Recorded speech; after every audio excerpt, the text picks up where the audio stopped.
안녕하세요. 책사입니다. 우리의 옛 이야기 시작하겠습니다. 옛날 어느 마을에 꽤 부유하게 사는 양반 하나가 외아들을 두어 금지옥엽으로 키웠다. 자손이 귀했던 양반은 아들이 15살이 되자 사방으로 수소문한 끝에 좋은 색시를 구해 아들과 짝지어 주었다. 며느리가 들어와서 아들과 화목하게 지내자 집안의 근시 걱정이 다 사라졌다. 얼마 후 양반의 아내가 갑자기 병이 나서 시름수를 앓더니 세상을 떠나고 말았다. 양반은 무척 상심했지만 아들과 며느리의 효도를 낙으로 삼아 하루하루 보냈다.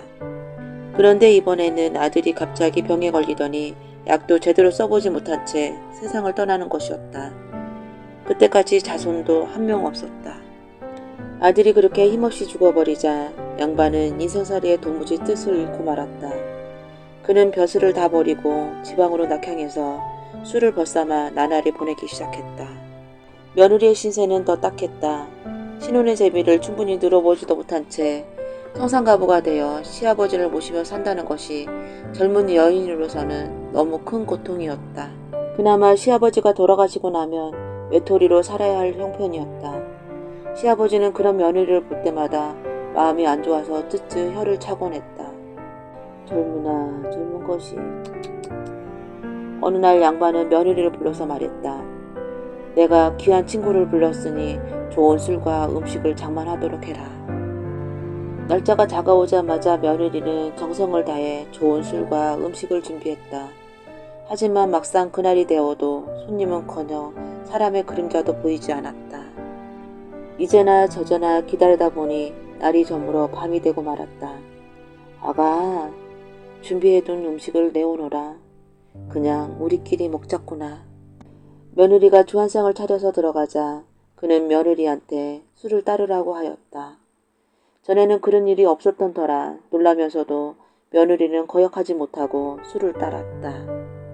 양반은 며느리가 주는 술을 연거푸 3잔이나 들더니 그 술잔을 며느리한테 건네주었다. 자, 너도 한 잔 마셔라. 아버님, 저는 술을 못합니다. 아니다. 이건 특별히 주는 술이니 마셔야 해. 시아버지가 워낙 엄하게 고난지라 며느리는 차마 떨치지 못하고 술 한 잔을 받아 마셨다. 지금 너하고 나하고 마신 술의 뜻을 아느냐? 그건 이제 너하고 나하고 헤어지자는 이별주야. 아니 아버님, 그게 무슨 말씀이십니까? 아버님, 아닙니다. 그런 말씀하세요. 저는 여기서 평생 아버님을 모시면서 살겠습니다. 말씀을 거두어 주세요. 하지만 시아버지는 단호했다. 이미 마음먹은 일이니 딴소리 말아라. 이 길로 길을 떠나 50리 밖으로 가서 누구든 처음 만나는 사내와 함께 살도록 해라. 그것이 너의 길이야. 그거면 그럭저럭 살림을 차릴 수 있을 게야. 아버님, 며느리는 울음을 터뜨리며 시아버지께 큰절을 올렸다. 부디 내내 평안하옵소서. 며느리는 대문을 나서서 떨어지지 않는 발걸음을 떼놓았다. 어디로 얼만큼 갔는지 모르게 정신을 놓고서 하염없이 걸어가다 보니 날이 밝아오기 시작했다. 그때 맞은편에서 걸어오는 사람이 있었다. 웬 중년 남자 하나가 오줌 장군을 짊어지고 오더니 밭으로 들어가서 붓기 시작했다. 여인은 그 자리에 서서 물끄러미 그 사람을 바라보았다. 그 남자는 아는지 모르는지 자기 일만 할 뿐이었다. 그리고 남자의 뒤를 따라가서 한 오두막집에 들어갔다.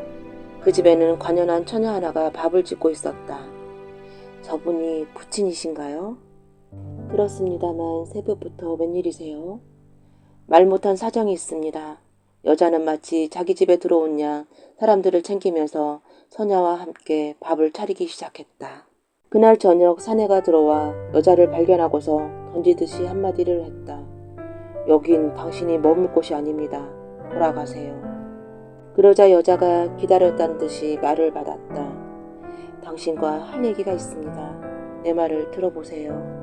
그러면서 여자는 사내에게 자신의 기구한 사연을 차근차근 풀어놓기 시작했다.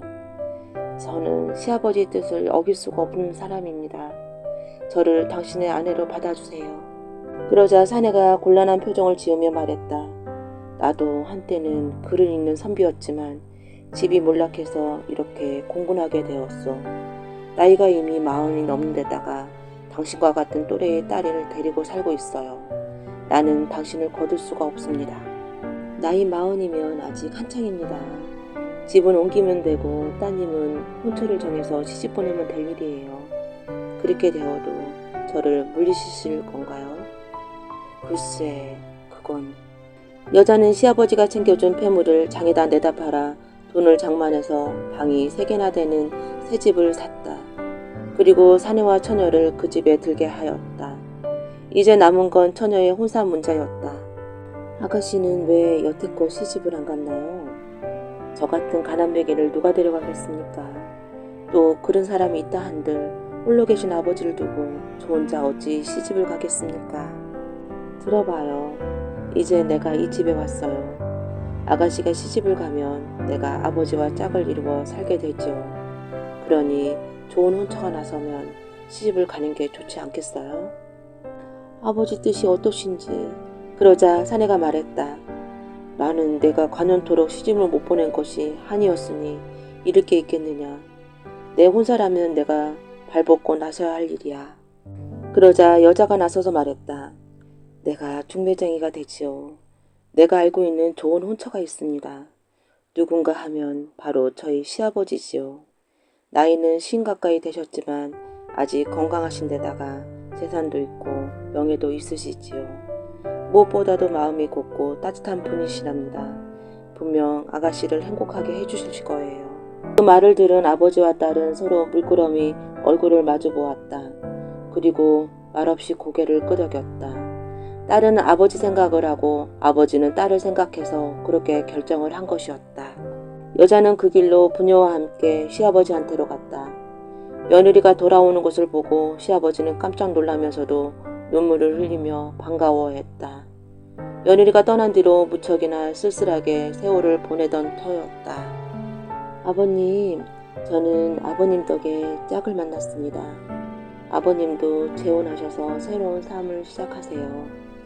그게 무슨 말이냐? 누가 이렇게 늙고 고달픈 사람한테 시집을 온단 말이냐? 아버님, 염려 마세요. 제가 시어머니 되신 분을 모셔왔습니다. 사양한다는 말씀은 하지 마세요.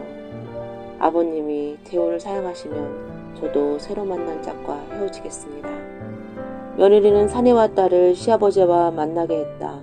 아니나 다를까 젊은 처녀가 기꺼이 양반과 혼인하겠다고 나섰다. 사내 또한 양반의 이품에 감복하여 딸을 맡길 생각이 우러나는 것이었다.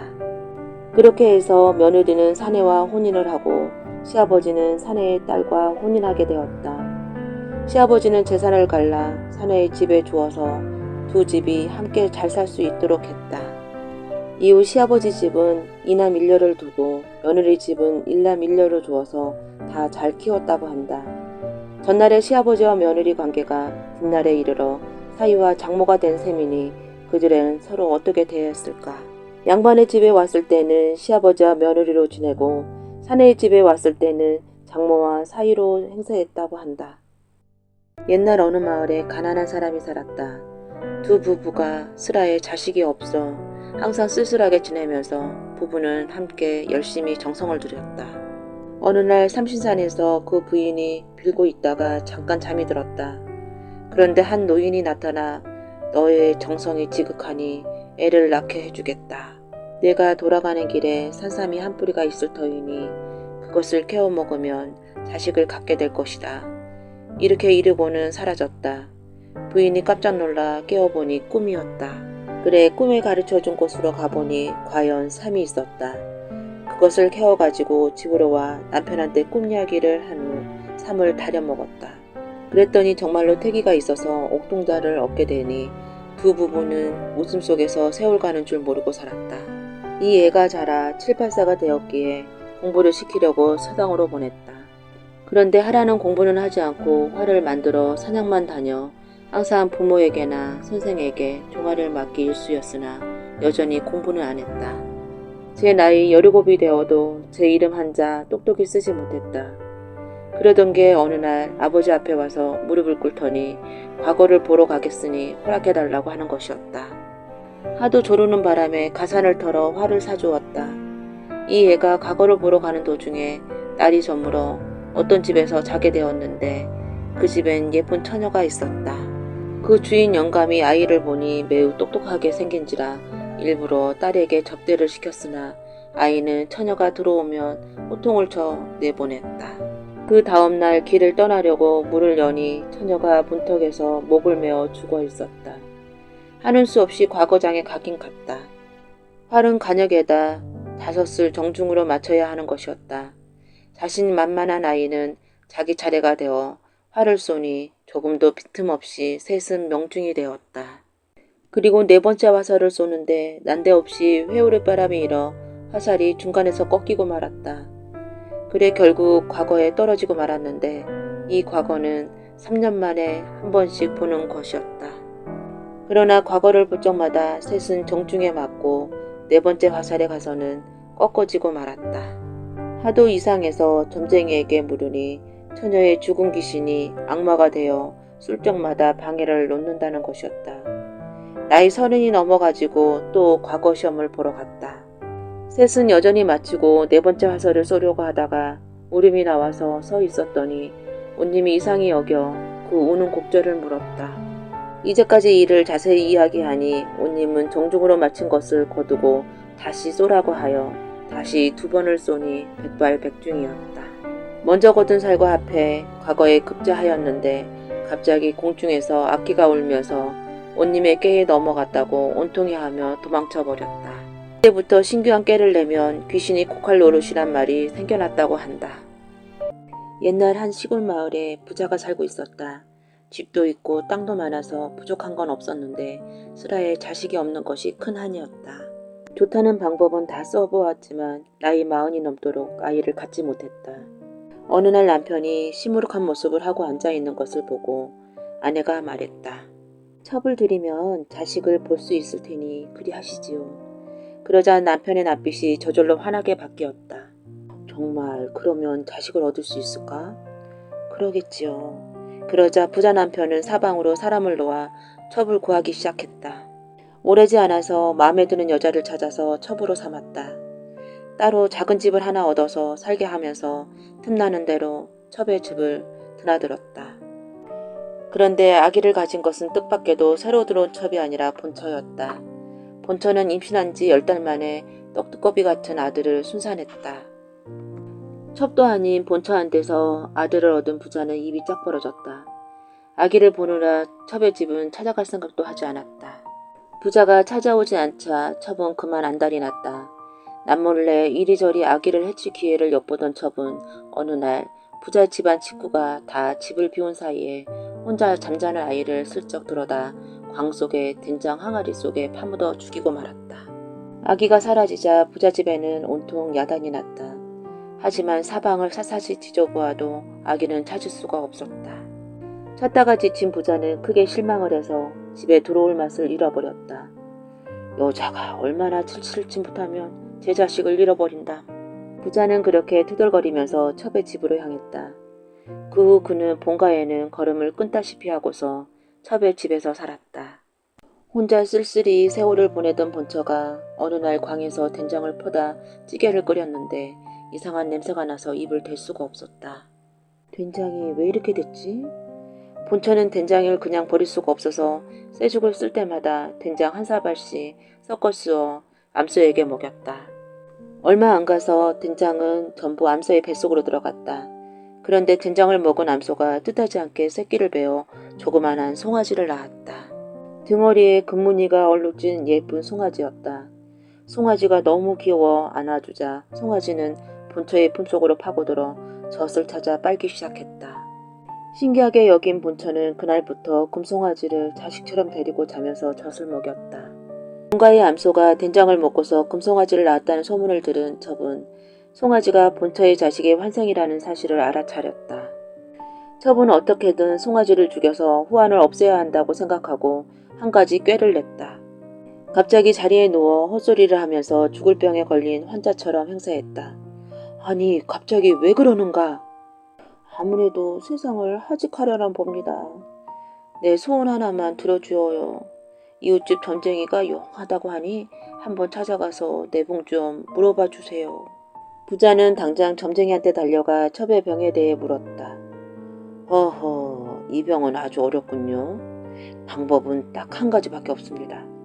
본가에 있는 금송아지의 간을 꺼내서 먹어야만 회생할 수 있어요. 첩과 전쟁이가 미리 내통한 사실을 알 턱이 없는 부자는 곧바로 백정을 불러들였다. 지금 당장 우리 집으로 가서 금송아지를 끌어다가 배를 갈라서 간을 꺼내와라. 부자의 명령을 받은 백정은 본가로 가서 금송아지를 끌어냈다. 본처가 송아지를 내주지 않으려 했지만 부자의 명이 워낙 지엄한지라 어쩔 수가 없었다.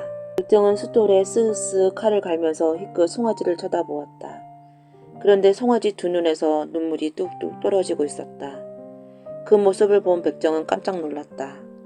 어허, 이거 이상스러운 송아지로구나. 죽이면 안 되겠어. 백정은 새끼줄을 끊고 송아지를 놓아주었다. 그리고 송아지 간은 대신 그날 잡은 돼지의 간을 하나 싸들고 부자한테로 가서 바쳤다. 첩은 그 간을 소금에 찍어서 먹는 둥 마는 둥 하더니 아이, 신기하게도 몸이 사르르 화기가 도네요. 하면서 멀쩡하게 일어나 앉는 것이었다. 백정에게서 풀려난 금송아지는 마을을 떠나 멀리 도성을 향해 길을 떠났다. 낮에는 숲속에 숨고 밤에만 길을 간 송아지는 우여곡절 끝에 도성에 이를 수가 있었다. 도성에 들어가서 살펴보니 한 곳에 사람들이 우글우글 모여 있었다. 저 북을 쳐서 소리를 내면 임금님의 사위를 삼는다지? 신령님이 그렇게 계시하셨다네. 그렇게 웅성거리며 다들 북채를 들고 힘껏 북을 쳤으나 북소리를 내는 사람은 아무도 없었다. 그도 그럴 것이 그것은 나무와 가죽이 아니라 집을 엮어서 만든 북이었다. 집덩어리에서 북소리가 난리가 만무였다. 그때 금송아지가 사람들 다리 사이를 헤집고 들어가 북채를 잡더니 북을 치기 시작했다.